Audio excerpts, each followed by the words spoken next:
So in this video, I want to show you guys how Anthony Noto messed up in a big way here, actually giving out some information that was undisclosed. During an interview with Anthony Noto on the Bank of America Electronics Payment Symposium, Anthony Noto actually messed up saying how many members they had that was not disclosed on Q4 of 2021 earnings results. Like, just listen to this clip where he's talking about growing their home loan business off of their current members. The quantity of home loans, either purchased or refinancing, that are 3.7 million members already delivered.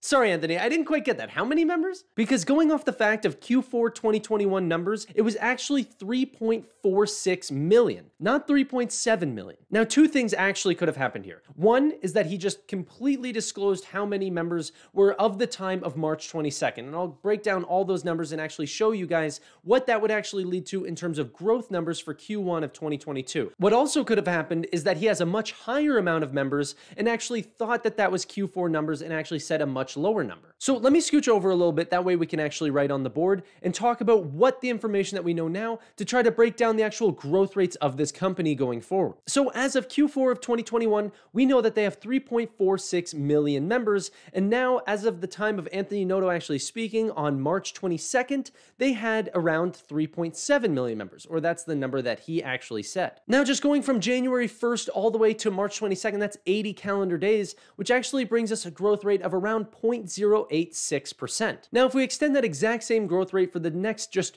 remaining 10 days of the calendar quarter, what we can see is that we get a full growth rate of around 7.81%. This is quarter over quarter, which would leave us with 3.73 million members. Now, this is actually a big problem. I mean, last quarter, from going from Q3 to Q4, the amount of growth was actually 17.8%.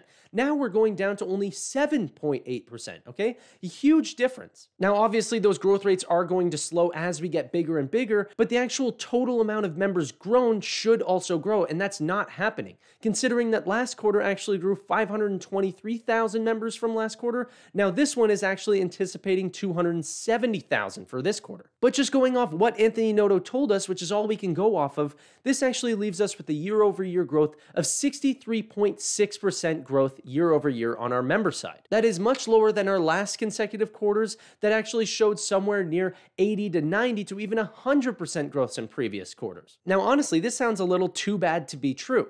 I actually anticipated that member growth was actually going to pass 4 million by this quarter, considering that we grew over 500 some odd thousand members from last quarter, and we continuously hit new records on member growth. Plus, we also saw things like the Super Bowl that should actually grow our member growth by a huge margin. Another piece of information that actually makes me question whether this is, the current amount of members or what Anthony Noto actually just thought from previous quarters was the fact that also Anthony Noto has been buying shares like crazy. So why would he be buying shares like crazy if we're going into a quarter that he's actually going to disclose as being a very bad quarter for us in Q1 of 2022? That being said, to also support the thought that this is the amount of member growth is the idea that revenue growth for this quarter is not supposed to grow at all, and we're supposed to see the exact same amount of $280 million for revenue as we did from Q4 of 2021. Now, obviously, we won't know the truth until the quarter is actually released, but it is still very insightful for him to either have messed up and actually told us the current amount of member growth, which I'd be a little bit disappointed considering things like the Super Bowl,